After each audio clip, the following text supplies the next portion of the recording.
નમસ્કાર, હું છું અંજલિ રાવલ અને તમે જોઈ રહ્યા છો કેટીવી ન્યૂઝ ગુજરાતી।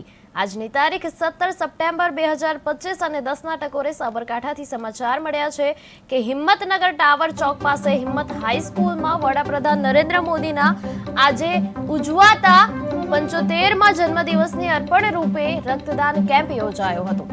સાંસદ શોભનાબેન બારૈયા અને ધારાસભ્ય વીડી ઝાલાની ઉપસ્થિતિમાં યોજાયેલા આ કેમ્પમાં શિક્ષકો, સરકારી કર્મચારીઓ, સ્થાનિક નાગરિકો અને મહંત સહિત અનેક લોકોએ રક્તદાન કર્યું હતું।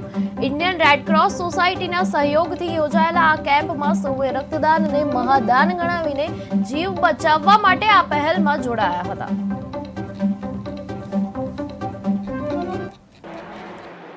આવતીકાલે આપણા દેશના યશસ્વી વડાપ્રધાન શ્રી નરેન્દ્રભાઈ મોદી સાહેબનો જન્મદિવસ છે, ત્યારે સૌ કર્મચારી મંડળ તરફથી આજે મહારક્તદાનનું આયોજન કરેલું છે। સૌ કર્મચારીઓએ ઉત્સાહભેર આ રક્તદાનમાં જોડાયા છે। તમામ કર્મચારી મંડળનો જેણે રક્તદાનમાં ભાગ લીધો છે તમામને હું ખૂબ ખૂબ અભિનંદન આપું છું।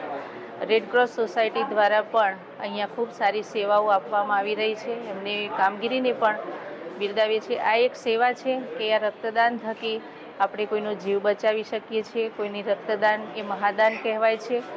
અને આદરણીય વડાપ્રધાન શ્રી મોદી સાહેબનું જે પ્રમાણેનું નેતૃત્વ છે એ નેતૃત્વ ઉપર વિશ્વાસ રાખીને સૌ કર્મચારી મંડળ અને સૌ રેડ ક્રોસ સોસાયટીના તમામ કર્મચારીઓને એવી લાગણી ઊભી થઈ કે આપણને વડાપ્રધાન શ્રી નરેન્દ્રભાઈ મોદીએ દેશમાં સુરક્ષા અને બધું જે રીતે આપણી જે માન્યતાઓ છે, માગણીઓ છે, લાગણીઓ છે એ સૌ પૂરી કરી છે અને આપણે આ દેશમાં એક સુરક્ષિત રીતે પોતાની જાતને મહેસૂસ કરી રહ્યા છીએ। ત્યારે સૌ કર્મચારીઓ અને સૌ વિચારી રહ્યા છે કે આપણે પણ મોદી સાહેબ પાસેથી આટલું બધું મેળવ્યું છે તો આપણે પણ એમને કંઈક અર્પણ કરીએ એ ભાવનાથી આ લોકોએ ખૂબ મોટું કર્મચારી મંડળને તમામે ખૂબ મોટું આયોજન કરેલું છે। આગામી સમયમાં આનો વર્લ્ડ રેકોર્ડ સર્જાય અને ગિનિસ બુક ઓફ વર્લ્ડમાં નામ નોંધાય એવી હું એક આશા વ્યક્ત કરું છું અને મને વિશ્વાસ છે કે કર્મચારીઓ થકી આ એક વર્લ્ડ રેકોર્ડ